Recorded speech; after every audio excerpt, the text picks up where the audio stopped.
Available on Blu-ray from Arrow Video is 1970's The Invisible Swordsman. This is a film I knew nothing about going in, and it was very entertaining to discover what it was about as it went on. This is a Blu-ray Japanese film directed by Yoshiyuki Kuroda. Pardon my pronunciation. We have the cast includes Hachirô, Yasushi, Yokoyama, and Kiyoshi Nishikawa, and it is in Japanese with English subtitles, as you potentially have guessed. It is a Daiei release, Daiei Films, which was the same company that gave us Gamera. More on that later. Story goes a little something like this.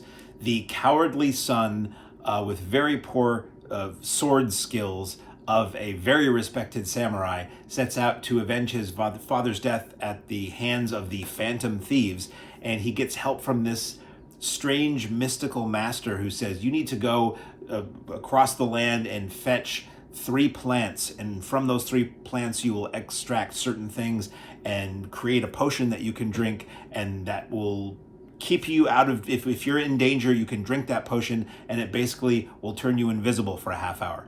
And if you put a drop of it on your clothes will disappear as well. So this is, it's a very goofy film at times. And again, when I watch these things blind and I don't read about them, and with the Arrow Video, I don't even get the covers. I just get it's like a simple blank disc, white disc with the text on it. So I don't have artwork to clue me in as to what these things are going to be about. This is a children's film. This is a children's film that ultimately, originally I should say, was double featured with a Gamera movie, and that makes total sense. So it is a light comedy. It's got a score that feels like it's maybe lifting from Ultraman or something at times. It is very much a kid flick. It is very silly at times, and but it's a cool concept. It's a guy. It's like a superhero who can turn himself invisible and slice and dice people up.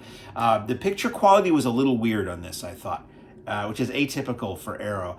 I thought the blacks just seemed too bright. Now, in the commentary on this, the commentary by Asian culture expert Jonathan Clements, he says multiple times, this is a really dark movie. This was probably very hard to see on video. This was probably very hard to see in theaters at the time.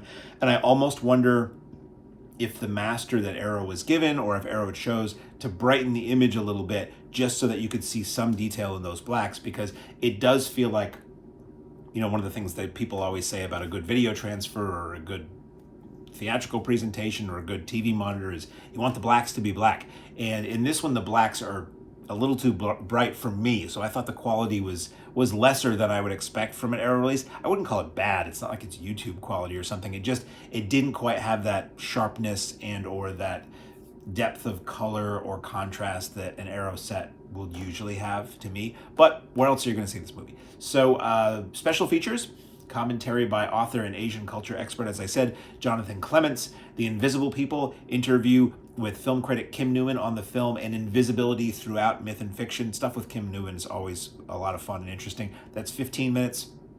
Phantom Fighter interview with film critic Jasper Sharp on the film and the history of Daiei special effects films, which is very cool. That is 27 minutes. And then you get an image gallery that is 17 images. So it is, I didn't love the film, but it's a film I'd never heard of. And I love exploring all these corners and genres of world cinema. So it was cool to see this Invisible Swordsman movie for the first time and know that originally, and if you have probably, I think it's in the Arrow Gamera set, you could recreate the double feature of what kids back then saw. The big tip-off that this was a kids movie is that there was, I believe the end theme of the film was sung by children. And I'm just thinking, if this was a Charles Bronson film, that it was like a serious action movie, like you wouldn't get necessarily a children's singing a bouncy end theme to a film, unless they were trying to be creepy. So available now on Blu-ray from Arrow Video is The Invisible Swordsman.